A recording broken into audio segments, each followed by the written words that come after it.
the gum from that point of view, I found myself more at peace and probably also a better assessor as a result.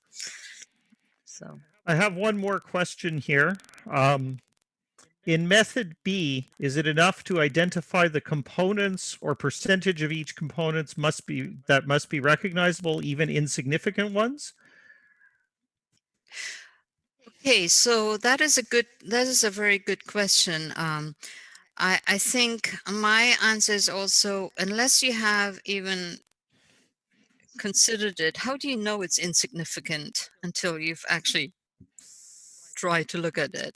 And it might be so I would when I expect to see a component in there for a particular measurement, and someone said, well, we did not take that into account because it's insignificant, and then I always ask, well, do you have some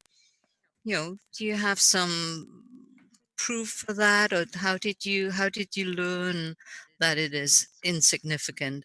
And a lot of labs, and in fact, having worked in a lab environment, um,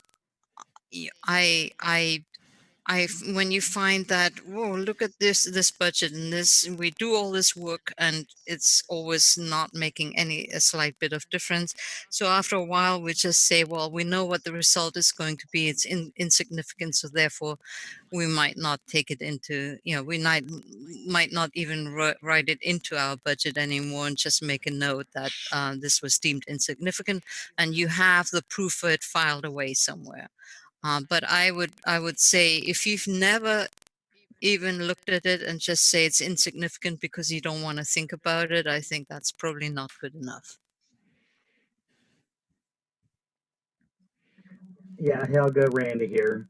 The reference may be lost on folks not from North America, but I expressed to a laboratory one time that all assessors are from Missouri, which is called the show me state. It's like, if you're going to tell me this is insignificant, show me. And I take them back to when I ran a commercial calibration laboratory years ago. I tended to put just about everything in the uncertainty budget just so the assessor wouldn't ask the question. That's wrong. I mean, in my opinion, I always tell labs, that you should be thinking, following the GUM, following ISO 17025 in order to become a better lab, not to please your assessor.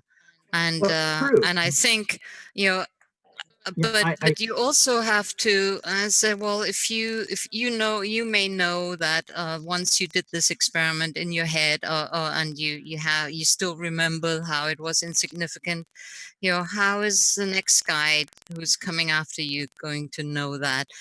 So document it once, and then you have it, and then you can remind yourself. So I think it's just best practice to do it that way. Exactly.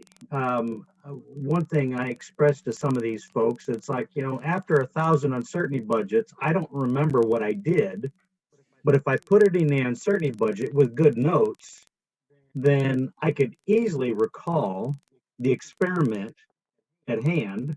And if one of my technicians were talking about the uncertainty budget, he could refer to my notes, and he was well trained enough that he could express the same thing I would.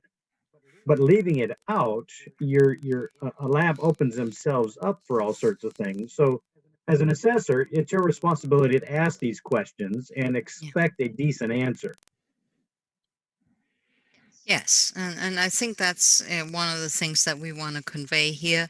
But at the same time, we don't want to, you should also know enough and have confidence enough in your assessment techniques, so you don't ask the lab to do busy work just because they, you don't see, you don't, no, they've done it once, and just... they need to reprove it every time. You don't need to reinvent the wheel every time.